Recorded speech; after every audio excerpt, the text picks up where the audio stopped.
Hoje a gente fala da importância da criança brincar no quintal, no parque, se sujar, ao contrário do que se possa pensar. Faz bem para a criança esse tipo de brincadeira. Quem explica melhor é o Marcos Meyer. Tudo bom, Marcos? Bom dia, Soné. Bom dia, tudo jóia? Tudo jóia. Inclusive, é um direito, digamos assim, que está previsto na Declaração Universal dos Direitos Humanos desde 1948, né? É verdade. Nós precisamos dar um pouco mais de espaço para essa criançada se divertir. Tem várias pesquisas já, inclusive um americano falando que as crianças estão com déficit de natureza. Ou seja, elas estão precisando mais tempo em contato com a natureza, na grama, no barro, fazendo bagunça, brincando ao ar livre. Tudo isso aumenta, inclusive, os anticorpos da criança, aumenta, inclusive, a disposição mental, psicológica dela em relação à escola, em relação à aprendizagem, em relação ao contato com as outras pessoas. A criança fica mais estável emocionalmente quando ela tem tempo para ficar brincando ao ar livre. Hoje, o que está acontecendo? A criançada está dentro dos apartamentos, das residências, pouco tempo fica fora de casa, até por uma questão de segurança. A gente sabe que as mães e os pais têm justificativa para isso, mas esse tempo muito fechado causa consequências, tem consequências sim. E muitas delas acabam até reagindo negativamente, se expondo mais na escola. E aí, o que vai acontecer? O olhar da escola sobre essa criança que não para quieta não é um olhar de, puxa, essa criança está precisando mais ar livre. Não, essa criança tem problema. Então, eles estão medicalizando a infância, estão tornando a infância uma doença. Gente, infância é infância, essa criança tem que brincar, tem que ter espaço. A minha avó falava assim, tem que extravasar. E é isso mesmo, está faltando espaço para essa criançada. A gente falou na semana passada bastante sobre a saúde, né, relacionada ao sol, né, as crianças tomarem mais sol. Isso. E esse contato, então, com a natureza, como você está se referindo, também faz bem. Além da saúde, o efeito que isso tem na criatividade da criança, por exemplo, quando ela está no quintal, brincando. Quando a criança está no quintal, por exemplo, tem árvore, tem grama e tal, a capacidade dela de criar, de fantasiar, acaba sendo maior. Por quê? Porque muitas das historinhas de contos de fadas e tal sempre fala da floresta, os perigos da floresta, sempre tem isso. E isso é extremamente bom para a criança, porque daí ela começa a imaginar que, puxa, aqui é um pedaço da floresta, aqui é a floresta. E aí ela imagina lobo mau, imagina dragão, imagina um monte de coisa. A fantasia da criança é uma preparação para o mundo adulto, porque a criança que lida com os seus medos, por exemplo, essa floresta tem um monstro perigoso, mas ela sabe que é da fantasia, ela vai brincar com isso e tudo bem.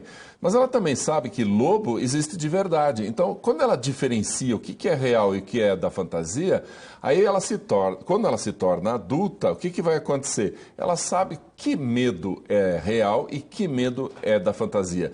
Eu posso apresentar um projeto diante do meu chefe na empresa, ou esse medo é um medo fantasioso? Opa, é fantasioso, ninguém vai fazer mal nenhum para mim. Então eu apresento. Então essa maturidade ela vai sendo desenvolvida desde a infância lá com a fantasia mesmo. Marcos, em relação às aulas, né? Às vezes a criança reclama que a aula ou não tem tirado boas notas, não tem tido bom desempenho e você vai procurar saber, ela reclama que eu não gosto dessa aula, não gosto dessa matéria, ou mesmo não gosto desse ou daquele professor.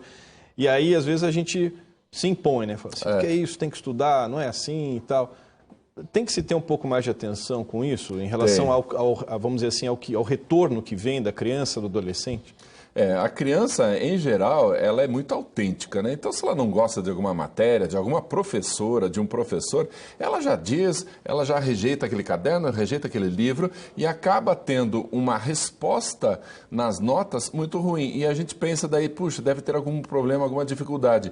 Infelizmente, muitas escolas não têm uma pedagogia agradável e boa para a criança e a criança acaba desmotivando e o primeiro olhar que se faz tem algum transtorno e vai para fazer algum diagnóstico. Não, a gente tem que ter um pouco mais de cuidado em relação às crianças.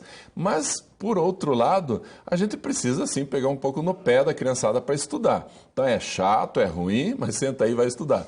Mas compreenda melhor esse momento e não tente transformar esse momento numa doença. Criança desmotivada na escola, muitas vezes é bom sinal, porque está tão chato lá que é melhor, é saudável não gostar daquilo. Então, nesse caso, a gente aceita. Agora, se a escola está se esforçando, tem todo um trabalho legal, tem atividades diversificadas, tem professores maravilhosos e a criança não quer saber de estudar, opa, senta aí e estuda, você não tem chance de agir diferente. A gente percebe, né, vamos dizer, conversando em geral com outras pessoas, que alguns pais, algumas mães gostam, né, de fazer essa relação. Ah, meu filho é hiperativo.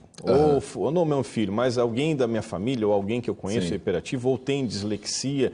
Às vezes não se procura informação adequada e se rotula, vamos dizer assim, a criança sem que ela tenha o problema, né? É verdade. Sabe, Soler, tem escolas dizendo que a criança tem hiperatividade ou dizendo que tem dislexia com 6 anos de idade.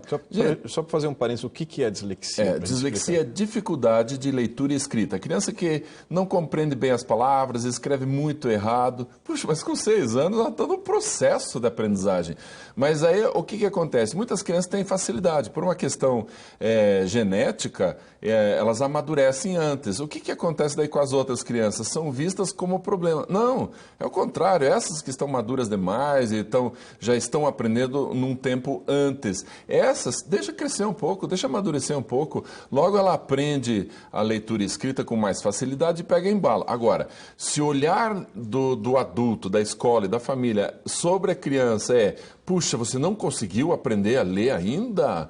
E aí ela se sente errada, se sente um problema, sente que ela é um transtorno, que ela não... ela começa a achar que não gosta de ler, começa a achar que não gosta de estudar. Aí ela se sente um fracasso. Isso é terrível, essa orientação para o fracasso é muito ruim. A gente tem que motivar a criançada, dizer assim, filho, até hoje eu erro palavras, e é verdade, né? Até hoje eu erro, logo você aprende, vai em frente. O importante é ter o que escrever e o como escrever, a gente vai aprendendo aos poucos. Certo. Marcos, obrigado mais uma vez. Foi um prazer estar aqui. Bom dia, até a próxima. Bom dia.